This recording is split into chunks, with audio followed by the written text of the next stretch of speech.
abra sua Bíblia em Filipenses, no capítulo 4. Eu vou ler alguns versículos, se der tempo eu leio tudo aqui.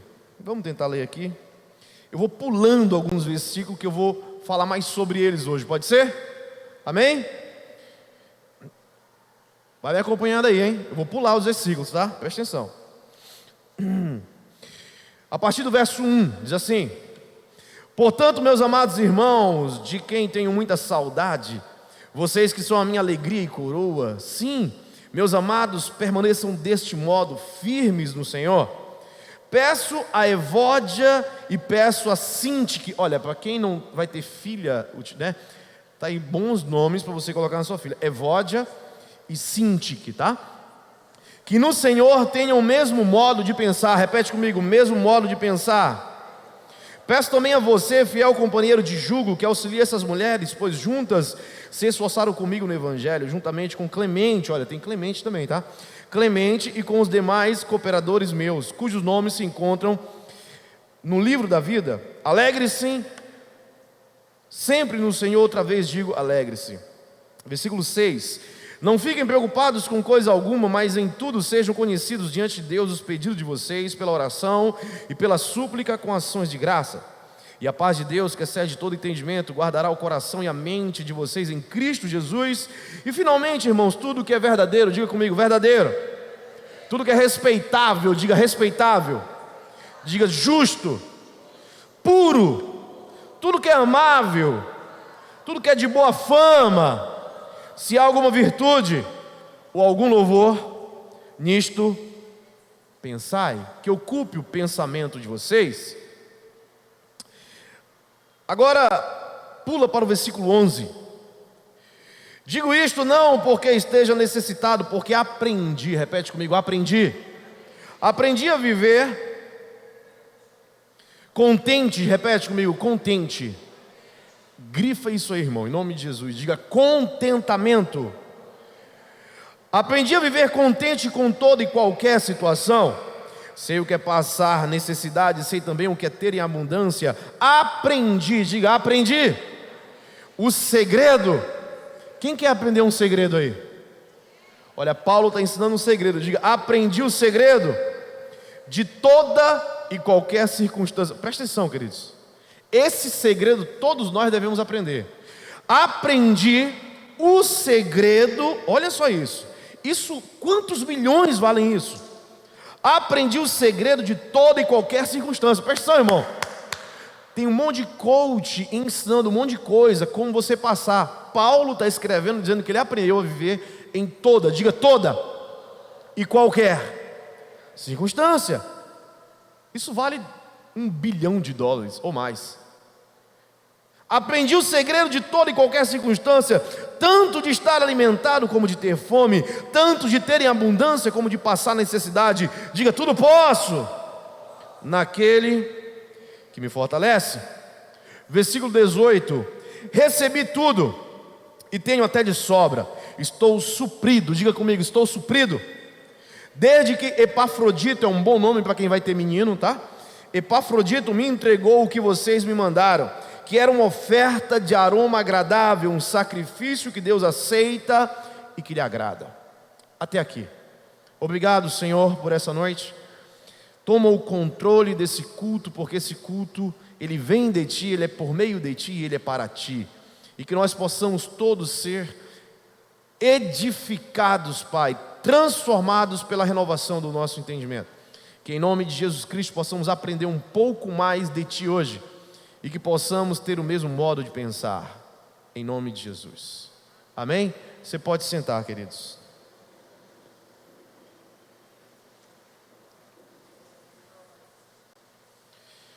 Preste atenção, queridos. Me acompanhe aí que eu vou fazer um resumo desde o capítulo 1 em alguns versículos, beleza?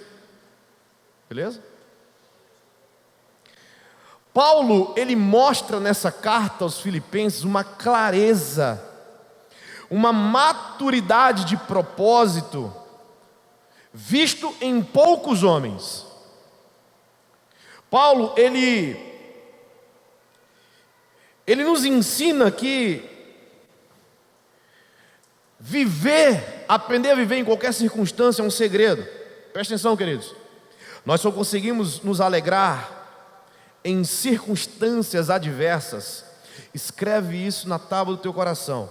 Nós só conseguimos nos alegrar em circunstâncias adversas quando nós vemos algo que ninguém mais está vendo.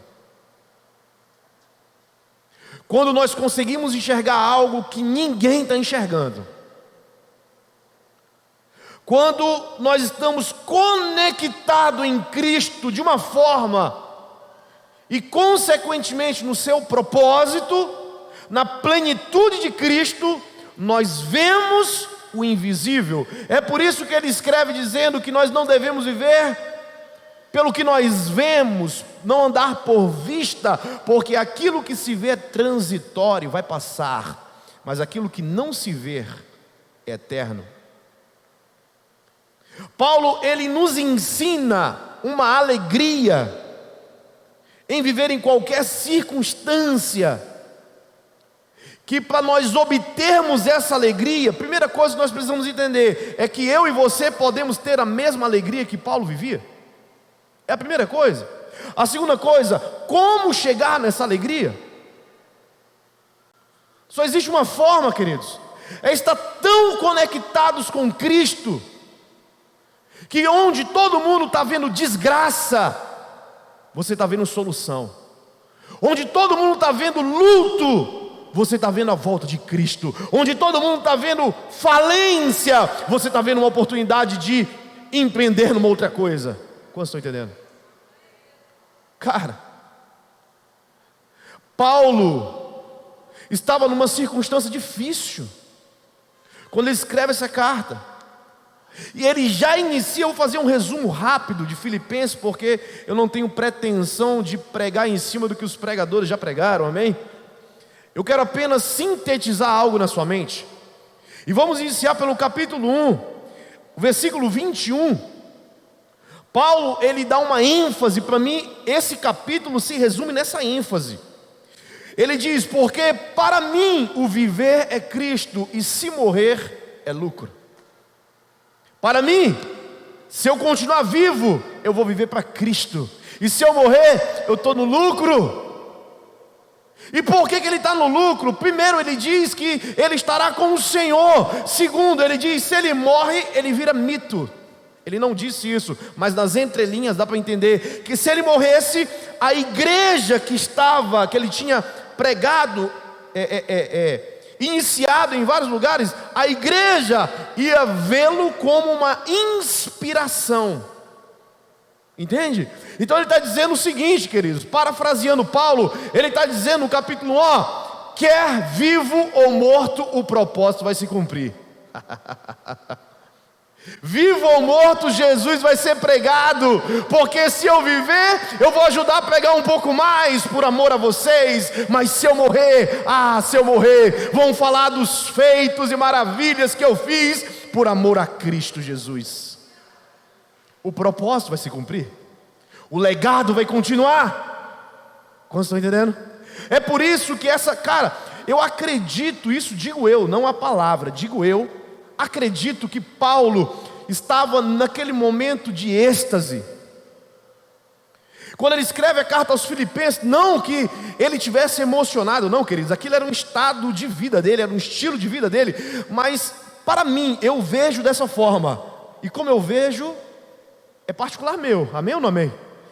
Então, quando eu leio a carta aos Filipenses, ele fala tanto de uma alegria. Para mim, Paulo estava num momento de êxtase. Ele estava num momento, parece que ele estava vendo Jesus encarnado, parece que ele estava, no terceiro céu mesmo, como ele relata, acho que lá em Coríntios, ele disse, ele estava tão inspirado, porque não pode uma pessoa presa apanhar, uma pessoa viver, ele estava fugido. A primeira vez que ele foi pregar para Filipos, na verdade, lá em Tessalônica, ele saiu fugido, e ele foi para Bereia, e ele só via fugindo, perseguido, apanhando, sofreu naufrágio. E como que um homem desse chega nessa conclusão de vida, cara? Presta atenção, só consegue chegar numa conclusão de vida como essa, quando o cara está muito em êxtase, quando ele está muito inspirado, quando ele está vendo a vida por uma ótica completamente espiritual. Você está entendendo? É tanta profundeza nessas cartas, que se você lê e relê 10.000 vezes pedindo revelação de Cristo, você vai ter várias revelações todos os dias diferentes. Por quê? Porque é de uma profundidade de ideia, que só tem uma profundidade como essa, não é quem está encharcado no óleo, é quem está literalmente em Cristo. Ele passou do nível do óleo, ele passou do nível, ele estava literalmente no terceiro céu, irmão. Ele está numa inspiração tão grande, que ele inicia a carta dizendo: queridos, não se preocupem, aconteça o que acontecer, o propósito vai se cumprir, Cristo vai ser pregado, e para mim, eu queria continuar com vocês em carne, porque eu quero fazer isso, mas se eu morrer, se eu morrer, Cristo é exaltado, e vocês vão continuar. Aí ele vai para o capítulo 2, capítulo 1 ele já inicia falando do propósito que é viver por Cristo.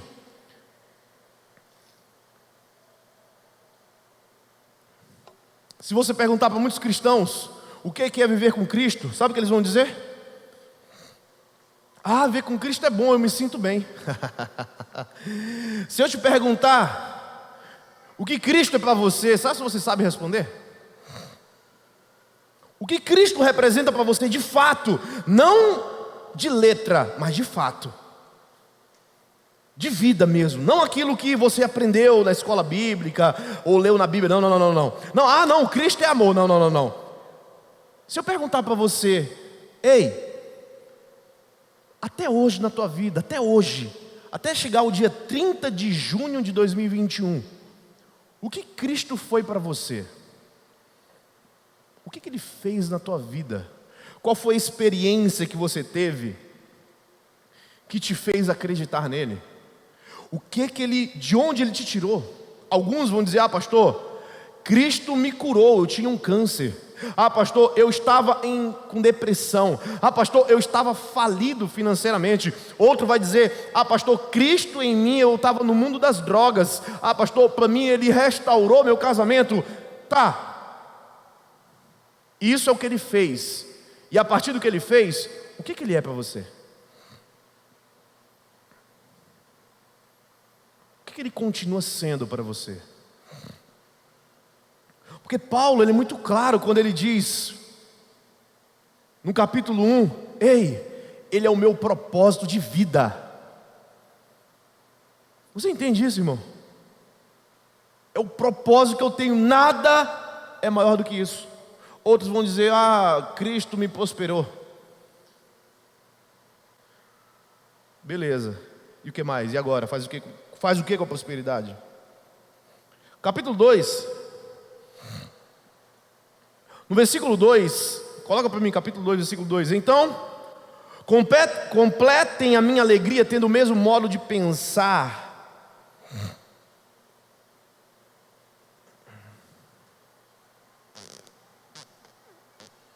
Isso mesmo. Essa versão está mesmo da minha?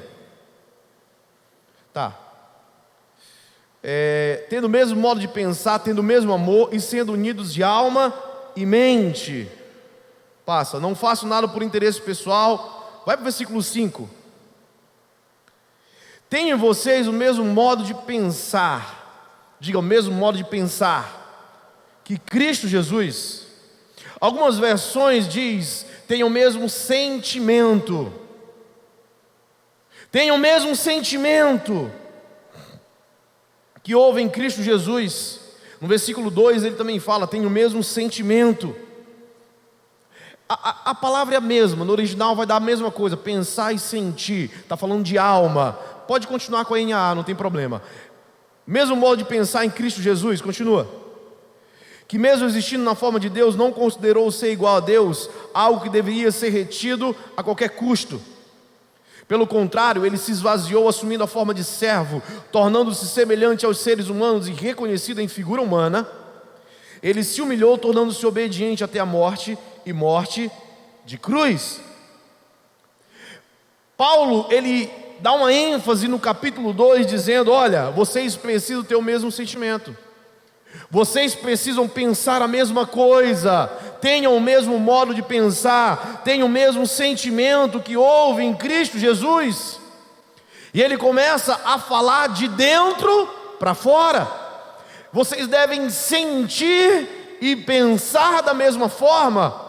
O que ele está dizendo é exatamente isso. Cristo é o propósito da vida de vocês. Aquilo que ele fez por vocês, fez com que vocês sentissem e pensassem o mesmo que ele sente e o que ele pensa.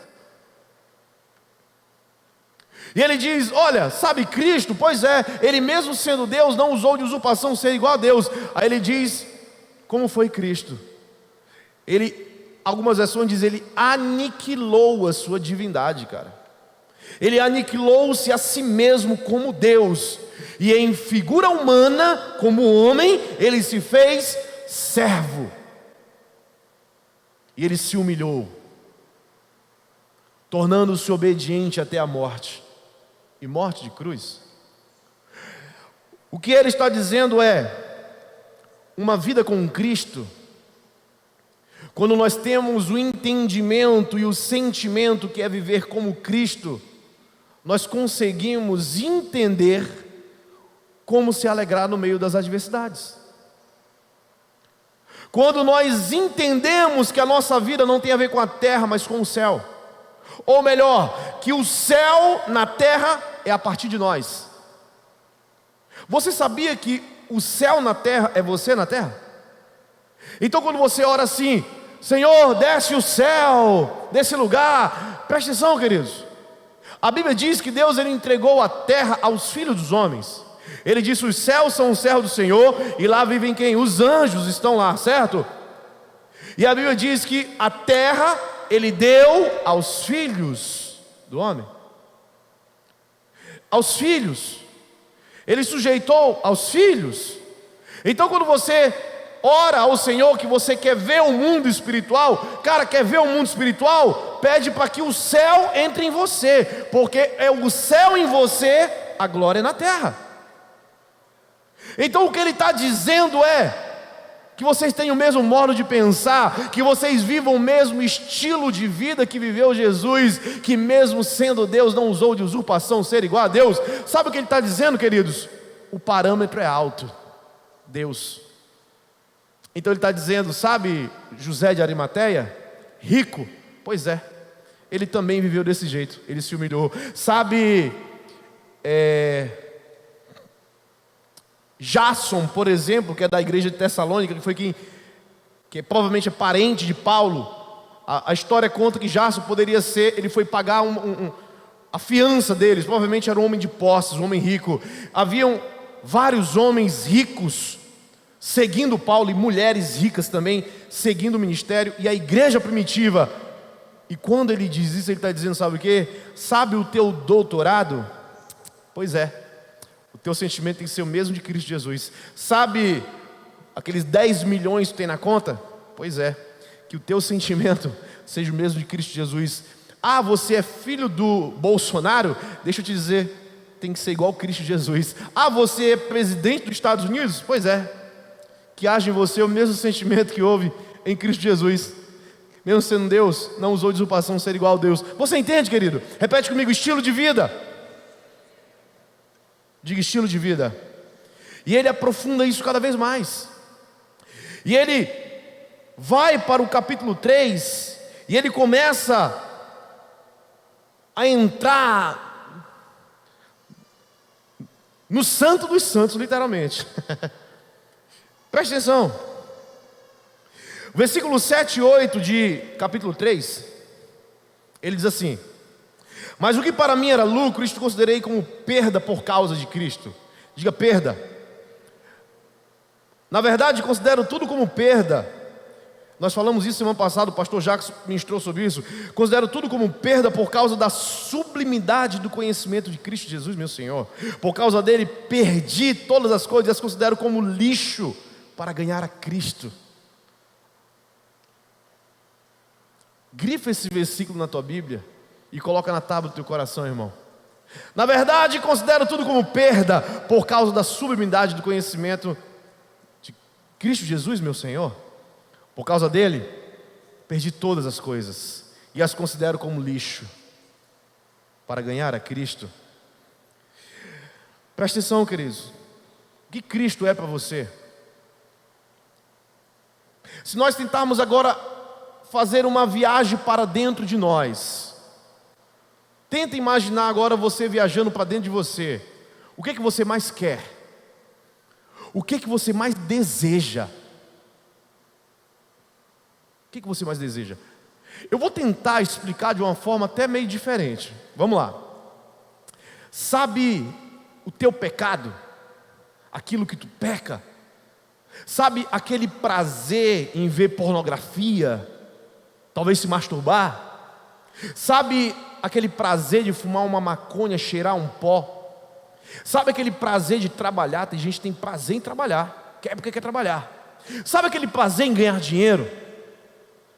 Sabe aquele prazer em trocar de carro, em comprar roupas novas, de construir uma casa? Sabe aquele prazer de montar um negócio? Sabe aquele prazer de um orgasmo? Pois é, tudo isso, imagina, Jesus ele supre essa vontade, esse buraco, esse vazio, de uma forma que tudo isso que eu falei não tem mais lugar.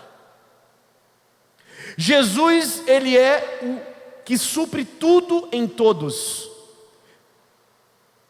Imagina você com Cristo suprindo tudo isso em você e não tendo mais desejos por nada, somente por Cristo. Tente imaginar esse ideal agora. Tente imaginar que você não precisa mais de nada. Tente imaginar que você não precisa mais nem comer, nem beber água, nada. Cristo ele supre tudo. Imagina isso. É isso que Paulo está dizendo. Tudo aquilo que para mim era uma verdade, tudo aquilo que eu queria muito, aquilo que eu desejava muito, coisas que eram pecaminosas e coisas que eram legítimas, pois é, tudo isso não tem valor na sublimidade do conhecimento de Cristo Jesus, meu Senhor. O que ele está dizendo é: eu fui tão suprido de Deus, eu fui tão cheio de Deus, que essas coisas não me dão mais prazer, essas coisas não me preenchem mais, porque agora Cristo me preencheu. Eu não sei se você está entendendo. Cara, Paulo tinha dinheiro, era poliglota, tinha dupla cidadania, um estudioso. E o que ele está dizendo aqui? Não é que ele, por algum tempo, eu li esse versículo dessa forma. Eu li esse versículo dizendo assim: caramba, ele renunciou tudo isso por Jesus. Você leu assim esse versículo também?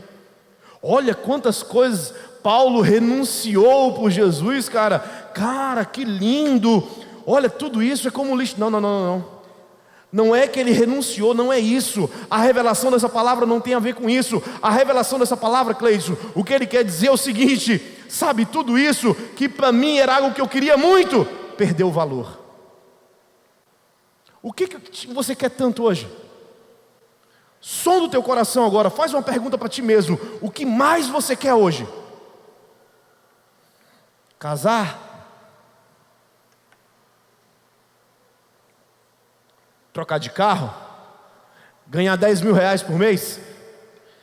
Ganhar 20 mil, 30 mil, 100 mil reais por mês? O que você mais quer hoje? Formar, ter doutorado, mestrado, doutorado, pós-doutorado? Quer ser bem sucedido? Quer ser um político? Quer ser conhecido? Quer ser famoso? Pois é, o que Paulo está dizendo é que tudo isso se tornou lixo, cocô, quando ele conheceu a sublimidade do conhecimento de Cristo Jesus. Ele conheceu algo, queridos, que não tem como ser explicado. É por isso que Cristo, ele é falado de várias formas. Ele é o parâmetro, o aferidor de medidas. Ele é tudo, não tem como explicá-lo, só tem como vivê-lo. Só tem como conhecê-lo na prática, não tem como conhecer na teoria. Você pode ficar dizendo: Cristo é bom, Ele é bondoso, Ele é misericordioso, Ele é cheio de graça, de bondade. Você pode dizer o que você quiser até amanhã, mas talvez nada disso faça sentido para ti, se um dia você não viveu isso. O que Cristo é para você, cara? Pastor, eu não sei. Pois é isso que Paulo está dizendo. Considere tudo que você quer como esterco. Queira conhecer Cristo Jesus, que não há nada que supra mais. Cara, para poder chegar nesse sentimento que Paulo estava dizendo, ele mergulhou em Cristo Jesus. Ele conheceu Cristo Jesus na intimidade, ao ponto de dizer que nem orgasmo, nada é melhor do que conhecer a Cristo. Nem dinheiro, nem chocolate, irmão. Nada é melhor do que Cristo Jesus, nada. Ele conheceu Cristo Jesus numa intimidade tão grande que ele disse: cara, nada mais disso importa. Nada. Alegrem-se. Eu digo outra vez: alegrem-se. Cara, só pode falar isso quem teve experiência, meu irmão. Só pode falar isso quem viveu isso. Versículo 10, ele diz: o que eu quero é conhecer Cristo e o poder da sua ressurreição, tomar parte nos seus sofrimentos. Repete comigo: tomar parte nos seus sofrimentos. Diga comigo: escolher pelo que sofrer. Deixa eu dizer um mistério, irmão. Você vai sofrer na vida. Bem-vindo ao clube. Ah, pastor, só o que tem acontecido comigo. Bem-vindo. Isso faz parte da humanidade. Todos nós vamos sofrer por alguma coisa. O que Paulo está dizendo é que ele escolheu pelo que ele vai sofrer. Você tem como escolher pelo que você vai sofrer. Ele diz: tomar parte nos seus sofrimentos. Você pode sofrer por uma empresa, por funcionários, por impostos, por sei lá pelo que, irmão. Escolhe pelo que quer sofrer. Mas Paulo está dizendo: eu quero sofrer por Cristo Jesus, porque eu quero conhecer Cristo e o poder da sua ressurreição, cara. Eu quero tomar parte no seu sofrimento, eu quero me tornar como Ele na sua morte, eu quero experimentar o que Ele experimentou, eu quero andar como Ele andou, eu quero viver o que Ele viveu, eu quero morrer como Ele morreu. Ele escolheu o que sofrer. E quando ele entende isso, olha o que ele fala no versículo 13: irmãos, quanto a mim, não julgo havê-lo alcançado, mas uma coisa faço. Diga: uma coisa. Repete comigo: uma coisa.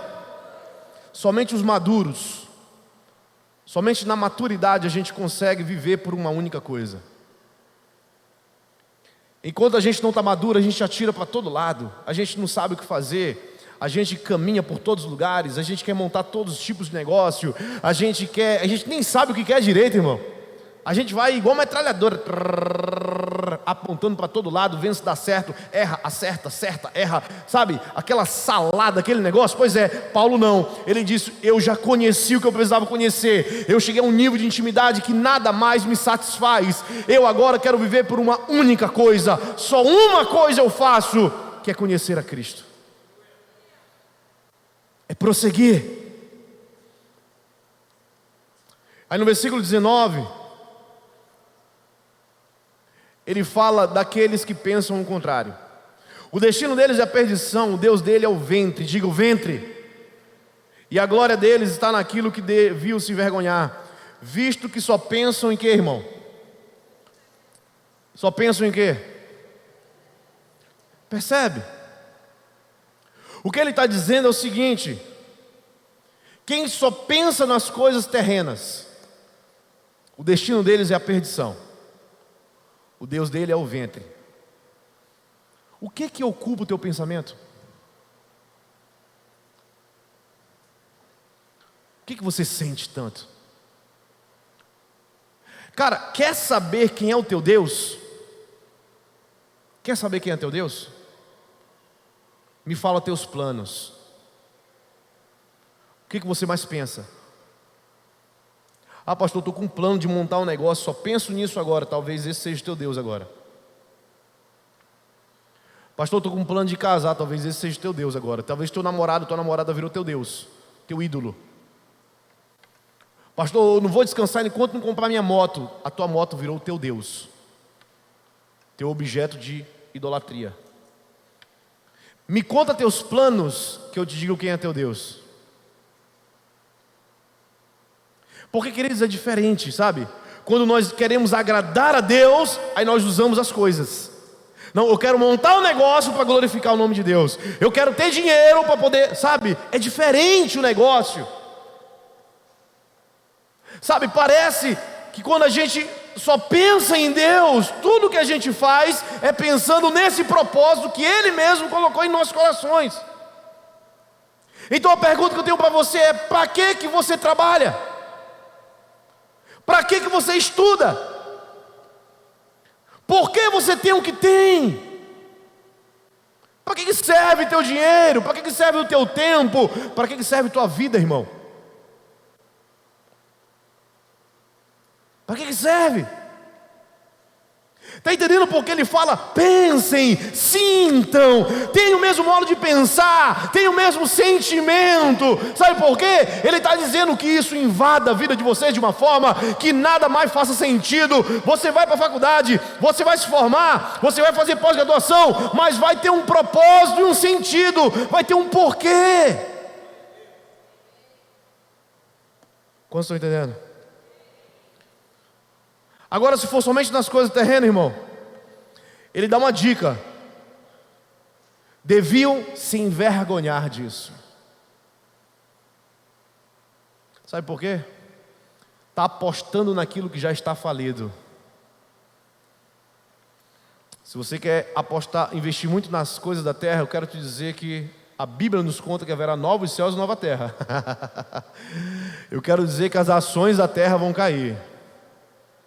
Você está investindo errado. Pastor, eu quero investir nas coisas do céu. O que eu faço? Então invisto em pessoas, invisto em projetos que abençoem pessoas. Entenda o porquê que Deus te deu o teu dinheiro. Entenda o porquê que Deus está te dando essa profissão. Ei, jovens, entenda o porquê que Deus quer te colocar naquela faculdade. Entenda o porquê que Deus está inclinando o teu coração para um tipo de profissão. É porque Deus quer te usar lá na faculdade, quer usar essa profissão para alcançar pessoas. Não tem a ver com a profissão, irmão. Não tem a ver se você vai ser médico, advogado, engenheiro, empresário. Não tem a ver. Tem a ver com o que você vai usar isso. Quantos estão entendendo? Capítulo 4. Vamos entrar para a minha pregação agora. Posso pregar? Brincadeira, gente. É porque eu falo muito, eu ia ficar só em 3 versículos, não ia dar certo, né?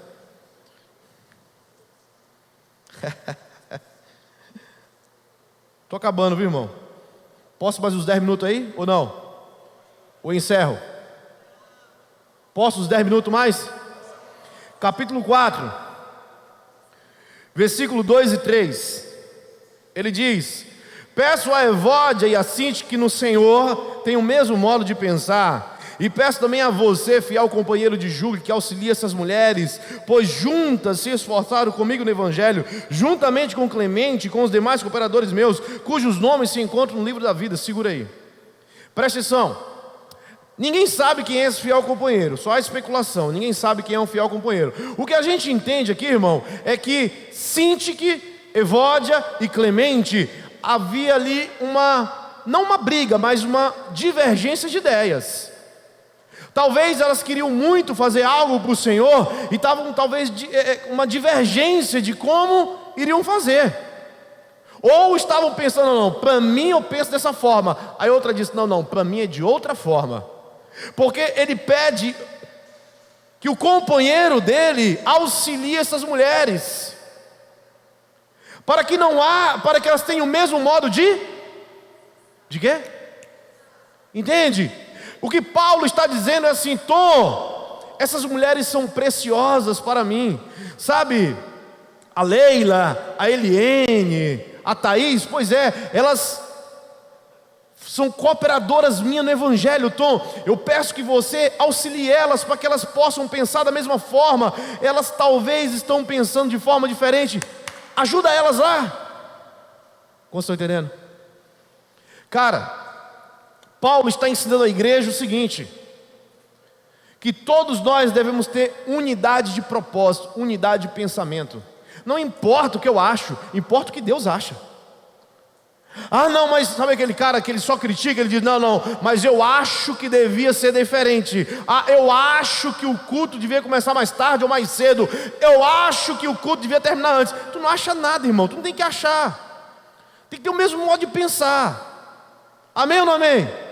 Ah, não, eu acho que quem devia cantar era fulano. Ah, eu acho que a banda... Tem que achar nada, irmão. Ah, eu acho que não tem que investir na chácara, não. Não acha nada, irmão. Se tu achar, tu devolve, porque não é teu. Amém? Repete para duas pessoas que estão do teu lado: ei, irmão, você não acha nada. Tenha o mesmo modo de pensar. Tenha unidade de propósito. Fala, irmão. Não ache nada não. Pense parecido com o pastor, diga. Sabe por quê, queridos? A visão está em quem, irmão? A visão não estava em Paulo? Sim ou não? Já pensou? O Jacques pensa uma coisa, o pastor Jean pensa de outra, a Eliana pensa de outra.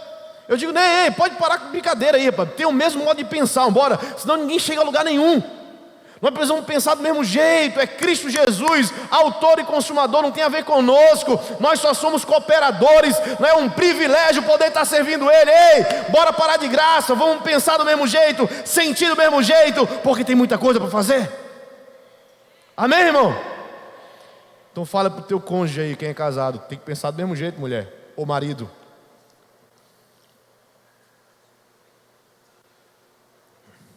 Filhos, pense do mesmo jeito. E aí Paulo, ele continua dizendo: vocês estão pensando coisas demais. Eu estou parafraseando Paulo, viu, gente? Vocês estão pensando coisas demais. Dá tempo até para vocês assistirem novela. Dá tempo para vocês ficarem fazendo meme e montagem na internet. Então deixa eu dizer uma coisa. Eu vou dizendo o que vocês têm que pensar. Parem de pensar bobagem. Você tem que pensar, sabe em quê? Versículo 8, vamos lá. A partir de hoje, tudo que é verdadeiro, tudo que é respeitável, tudo que é justo, tudo que é puro, tudo que é amável, que é de boa fama, se alguma virtude há, e se há algum louvor, que isso ocupe o pensamento de vocês. Entende, irmão? Vira para a pessoa do teu lado e diz: sai do Instagram, irmão. Sai do Facebook. Desliga a TV, sai da Netflix. Para de fazer meme. Para de ficar imitando a dancinha do... como é? Do conto de fada.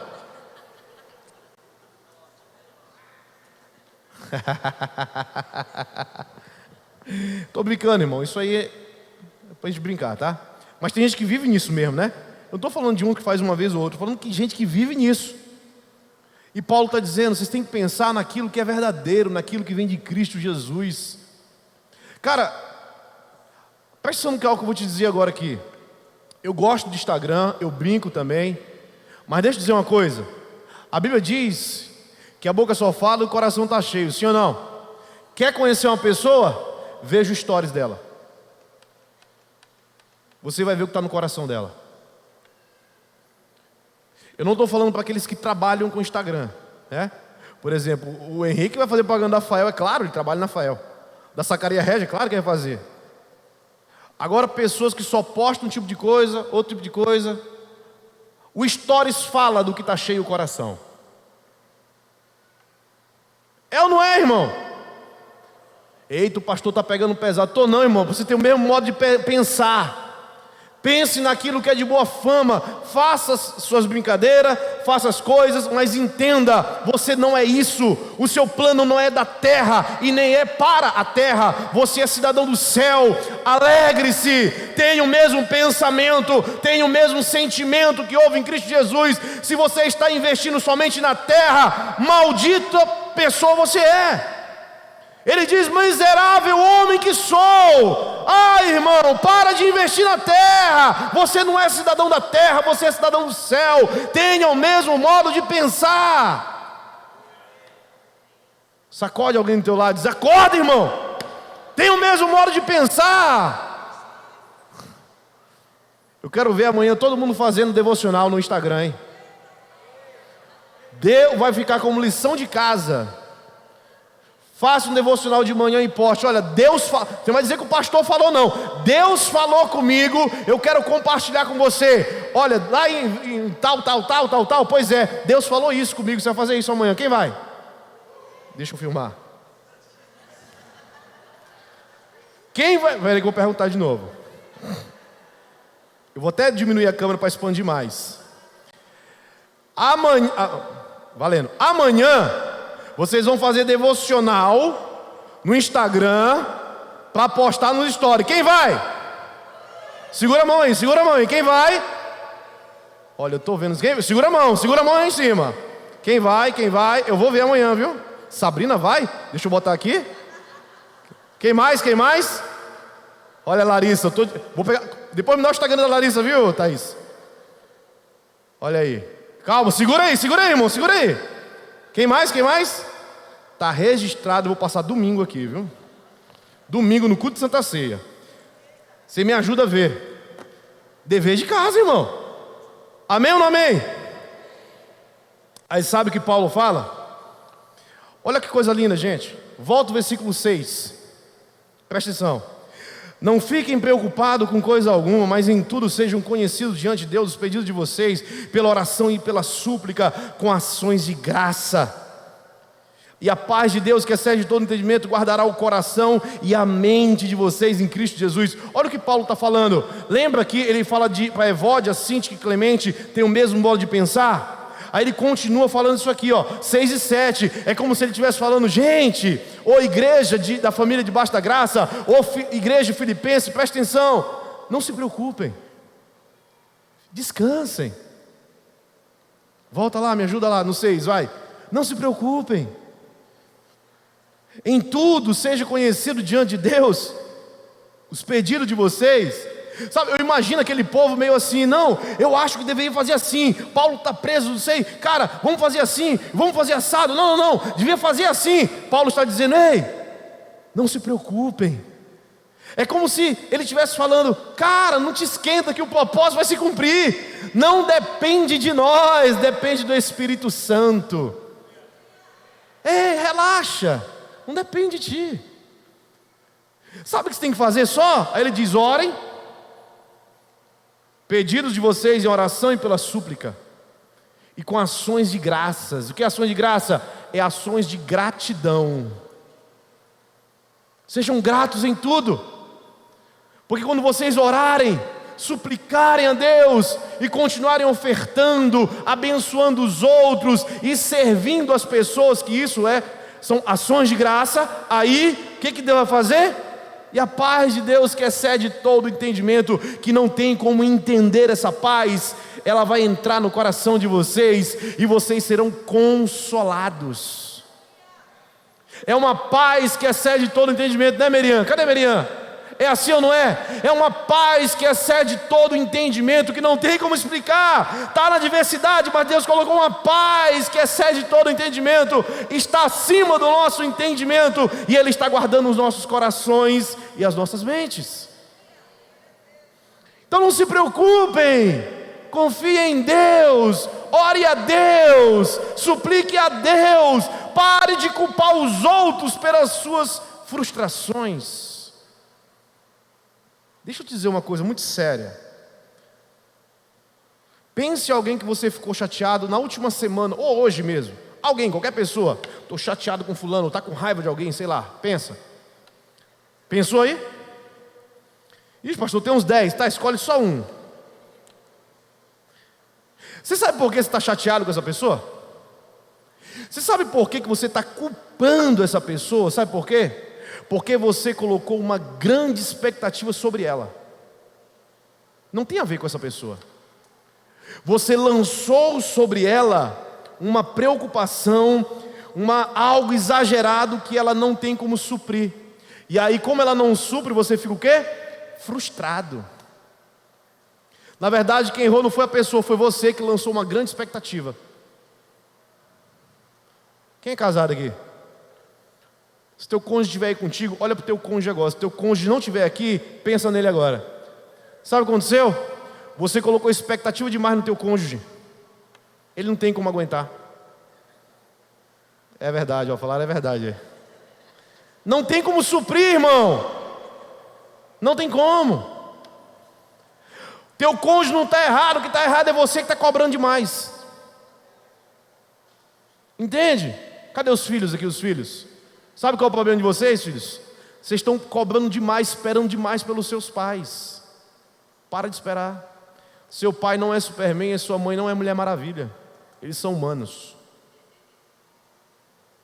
Cadê os pais agora? Cadê os pais? Vocês estão lançando muita expectativa nos filhos de vocês. Como a pastora Lília diz, mate o filho ideal e viva com um filho real. Enterra esse filho ideal, porque ele não é a última bolacha do pacote, não. É isso que você tem. Então dá glória a Deus e usa esse filho aí, irmão. Amém? Ah, mas o meu filho não consegue fazer tal coisa. Glória a Deus, é esse que você tem. Pare de colocar expectativas demais na vida das pessoas. Amém, irmão? O mais lindo para mim vem agora, eu vou encerrar com isso. A partir do verso 10, nós vamos ler até o 18. Paulo, ele recebeu uma grande oferta da igreja de Filipos. Olha o que ele disse: fiquei muito alegre no Senhor, porque agora uma vez mais renasceu o cuidado que vocês têm por mim. Na verdade, vocês já tinham esse cuidado antes, só que lhes faltava uma oportunidade. Na época não tinha Pix, não tinha cartão de crédito, não tinha site, então faltava uma oportunidade, né, irmão? Digo isso não porque esteja necessitado. Olha isso, lindo, gente. Porque eu aprendi a viver contente em toda e qualquer situação. Sei o que é passar necessidade, eu sei também o que é ter em abundância. Eu aprendi, cara, esse versículo falou muito comigo. Eu aprendi o segredo de toda e qualquer circunstância, tanto de estar alimentado como de ter fome, tanto de ter em abundância como de passar necessidade, porque eu tudo posso naquele que me fortalece. No entanto, vocês fizeram bem associando-se comigo nas minhas aflições. E como vocês, filipenses, sabem muito bem, no início da pregação do Evangelho, quando parti da Macedônia, nenhuma igreja se associou comigo nessa questão de dar e receber, exceto vocês somente. Porque até quando eu estava em Tessalônica, por mais de uma vez, vocês mandaram bastante para as minhas necessidades. Presta atenção. Necessidade de quem, irmão? De quem? De quem era a necessidade aqui? Paulo não estava pagando conta da energia da igreja. Paulo não estava comprando cadeira para a igreja. Ele falou para quê? Para as minhas necessidades. Vai eu um dia pedir oferta para mim aqui. Gente, não é para a igreja não, é para mim. Eu acho que a metade da igreja saía. Que absurdo, pastor pedindo para ele. Ei, Paulo está falando da necessidade de quem, irmão? De quem? Pode passar. Não que eu esteja pedindo ajuda, pois o que realmente me interessa é o fruto que aumente o crédito na conta de vocês. Recebi tudo e tenho até de sobra. Estou suprido, desde que Epafrodito me entregou o que vocês me mandaram, que é uma oferta de aroma agradável, um sacrifício que Deus aceita e que lhe agrada. Eu quero falar duas coisas com você para encerrar. Diga duas coisas. A primeira coisa, eu falei no início, é aprender o segredo de viver em qualquer circunstância. Paulo, ele passou muitas necessidades, mas ele também teve abundância. E sabe, queridos, eu aprendo que, e eu já passei por isso com a pastora Lília, as pessoas acham que a gente nasceu rico. Eu lembro quando a gente casou, a gente não tinha, era mesa, não era, amor? Ou era sofá? Toda vez eu confundo. A gente não tinha mesa. E aí a gente tinha vergonha de receber as pessoas da nossa casa, porque a gente não tinha mesa. Acho que o pastor Jean foi lá, tinha mesa já?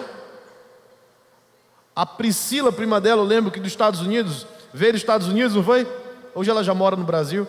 Chegou lá, a gente morrendo de vergonha dela, falou: ó, aqui a gente come ou no sofá ou no chão, viu? Ela não tem problema, ela é missionária, toda doida, né? E a gente tinha vergonha, irmão, a gente não tinha mesa. Eu lembro que eu ficava devendo o salário do outro mês para poder pagar as despesas, mas dava meu dízimo. Ficava devendo, pegava o vale para o outro mês, para poder sustentar a casa. Eu sei o que é passar necessidade, eu sei o que é ter em abundância. De 2012 a 2014, eu ganhei tanto dinheiro que eu não sabia o que fazer com o dinheiro. Eu já contei meu testemunho aqui algumas vezes. Ganhei muito dinheiro, irmão, muito, demais. Eu tinha vergonha de entregar o dízimo. Eu falava para o pastor no ouvido dele: pastor, eu estou dividindo meu dízimo e não botei meu nome, que eu tenho vergonha das pessoas verem. Eu acho que o maior dízimo da igreja era o meu. Eu sei o que é contar centavos. Eu lembro que a gente morava em Belém e a Lívia só tinha um carro quando ela casou, só que o carro era 2.0, ninguém tinha dinheiro para abastecer. Lembra disso? Aí eu vendi o carro, comprei um Celta 1.0, porque era econômico. E a gente tinha uma moto da empresa, que eu andava na moto em Belém. E aí a gente queria sair e não tinha dinheiro para o combustível. Aí eu falava para ela, não tem problema, vamos de moto. Pastor ali andou de moto em Belém, irmão, comigo. Numa Titan, era CG Titan. O pai dela descobriu e falou, minha filha andando de moto, meu Deus. Aí quis ajudar, aí começou a dar uma ofertinha para ela, que não queria andar de moto, mas a gente andava de moto. Não era muitas vezes, mas andava. Fim de semana a gente guardava dinheiro para comprar uma pizza, comia pizza, abastecia o carro, acabou o dinheiro. Não, a gente alugava na época VHS, como é que chama? VHS, né? VHS. A gente ia na locadora lá em Belém, na Fox, né? Era na Fox, alugava filme, comprava pipoca e pizza e ficava dentro de casa porque não tinha nem dinheiro para sair. É ou não é, amor? Fico com vergonha não, mulher. Hã? A idade. A gente é velho, tá velho, mais do que esse pessoal. Mas eu sei também o que é, queridos, ir para a China, passar em Hong Kong, parar em Dubai e gastar quase 30 mil numa viagem em 2011. Estourar dinheiro e não fazer falta. Eu aprendi o pouco e aprendi o muito. E sabe o que eu aprendi em tudo isso? Que Deus é maior do que tudo isso. Nada disso tem valor. Nada tem valor. Nada. Eu sei o que é chegar numa concessionária e comprar uma caminhonete zero top de linha. E sei também o que é ter que andar de CG 125, era Glailson, não lembro mais, em Belém do Pará. Eu sei o que é, nunca tinha pego ônibus na vida, fui pegar em Belém. Lomas, Valentina, Lomas, Pedreira Lomas, como era? Nem lembro mais o nome, graças a Deus, não quero mais lembrar não, irmão. Peguei. Não tinha dinheiro para botar combustível de ônibus. Eu aprendi o que é ter pouco, a viver com pouco, e a gente vivia muito feliz. Liderava a célula naquela época, né, amor? E sempre fiz o que eu fiz e faço até hoje. Eu aprendi, queridos. O segredo que ele fala é aprender a viver em qualquer circunstância, cara. Qualquer uma. Tem gente que se não tiver um tipo de comida morre. Reclama. Eu já vi filhos reclamarem com os pais porque não tem tipo de comida em casa. Vá ver se eu estou na esquina, irmão. Vai trabalhar em nome de Jesus. Isso não existe. Filho reclamar porque não quer comer ovo hoje. Meu irmão, se você souber tanto de ovo que eu comi na vida, pastor Alice só sabia fazer duas comidas: bife com arroz e macarronada. Hoje ela sabe três, ela sabe lasanha também. Mas a maior parte do tempo não tinha dinheiro para comprar bife. Comia banana, ovo, arroz, farinha. Ela botava um tomate, ficava bonitinha, a gente comia. E algum dia eu reclamei, pastor Lília. Como é que eu sempre falava? Que comida deliciosa. Era ou não era? Fale a verdade aqui. É ou não é?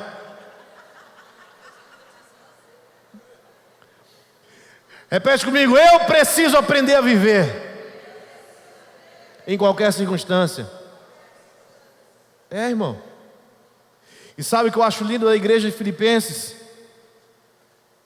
Paulo escreve: vocês foram os únicos que se importaram comigo. Cara, essa igreja mandou dinheiro para Paulo viver. Ele diz: tenho muito e sobra. Não era para pagar a conta da igreja. Ah, pastor, mas naquela época não tinha igreja. Quem te disse? Tinha sinagoga. Ele poderia botar uma sinagoga de Tarso. Ele poderia fazer isso. Ele poderia fazer inventar alguma moda aí se ele quisesse. Não, irmão. Ele poderia pagar as viagens dele, que pagava também na época. Ele poderia fazer qualquer outra coisa, mas não. Era para as necessidades dele. Ele vivia 1 ano, 2 anos num lugar, ele recebia uma oferta, irmão, que ficava 1 ano suprido, 2 anos supridos. É porque a gente lê a Bíblia com muito romantismo. Presta atenção, vamos tentar contextualizar isso. O salário mínimo é R$ 1.100. Ainda é, né? R$ 1.100, quem ganha muito salário não sabe o que é um salário, ganha uns 10 salários, um salário é 1.100, não é isso? Imagina ele receber, faz aí rapidinho para mim, Netão, 1.100 vezes 12, quanto é que dá? Pessoal inteligente aí, vai. 13.200, é isso? Bora, não tem nenhum matemático aqui não? 13.200. Imagina ele receber aí 40 mil de oferta para ele viver, irmão. Ele disse: eu estou suprido, ainda tem de sobra. Foi isso que ele falou. Está dando para entender? Uma igreja que entende, que tem o mesmo modo de pensar e o mesmo sentimento. Uma igreja que se importa. Uma igreja que honrava o líder. Não era a igreja, a instituição, era a pessoa. Um povo que entendeu o que era ter o mesmo modo de pensar e o mesmo sentimento. E Paulo, ele diz: eu não estou pedindo nada disso não. Não é que eu estou falando isso para ter donativos. Não é por isso. Eu aprendi a viver. Eu sei viver com pouco. O que eu estou falando é que da bondade de vocês, é desse mesmo modo de pensar, desse mesmo sentimento de cuidar uns dos outros. Não percam isso. Não percam isso. Só consegue viver alegre, querido, quem consegue conhecer Jesus Cristo na plenitude como Paulo conheceu. Jesus Cristo para Paulo foi e é tudo. Jesus Cristo, presta atenção, Paulo, ele não tinha mais esposa. Não se sabe, alguns teólogos dizem que ele foi casado e ou a mulher faleceu, não sei o que aconteceu, que ele não teve mais. Ele escolheu viver. A gente só sabe que ele escolheu viver sozinho, ele escolheu o celibato. Ele fala disso em Coríntios, que se alguém consegue viver como eu, que não case, que viva para o Senhor, mas se for para se abrasar, então casa, porque é melhor do que se abrasar. Ele escolheu viver sozinho. Sabe por quê, irmão? Porque ele conheceu Cristo de uma intimidade tão profunda que supriu o desejo dele sexual. Ele conheceu Cristo da profundidade tão profunda é boa, né? Ele conheceu Cristo numa intimidade tão profunda que ele não precisou mais de nada da terra. Ele não precisava montar a escola de Paulo de Tarso, assim como tinha Gamaliel, não. Ele não precisou levantar mais o nome dele. Ele não precisou dizer que ele era o cara. Ele fala no capítulo 3, se você quiser confiar na carne, ainda mais eu, hebreu dos hebreus, quanto à lei fui fariseu, perseguidor da igreja. Nós vimos isso na quarta-feira passada. Não, Paulo, ele quis dizer o seguinte: cara, eu não confio em mais nada disso. Eu não confio mais no meu dinheiro. Eu não confio no meu poder. Eu não confio no meu nome. Eu não confio na minha carne. Eu não estou fazendo isso para ter prazer. Eu não estou fazendo isso para conquistar, porque eu conheci Jesus Cristo. Jesus Cristo supriu tudo em mim. Jesus Cristo, ele me preencheu de uma forma que eu não tenho como falar, porque Jesus Cristo, ele foi para mim e é para mim a causa de eu respirar. Eu não vivo mais para ter mulher, eu vivo por Cristo. Eu não vivo mais para ter dinheiro, eu vivo por Cristo. Eu não quero fincar estaca na terra, eu sou cidadão do céu. Por isso que morrer para mim é lucro, eu quero estar com Cristo. Cristo é tudo para mim. Você entende isso, queridos? Por isso que ele diz: alegrem-se, não se preocupem, Jesus Cristo está no controle de tudo. Não se preocupem com as coisas da terra, Jesus Cristo está no controle. Está sofrendo? Não se preocupe, sofra por Cristo, Ele continua no controle. Escolha sofrer por Cristo, Ele vale a pena sofrer por Ele, vale a pena viver por Ele e vale a pena morrer por Ele. Fique de pé, queridos.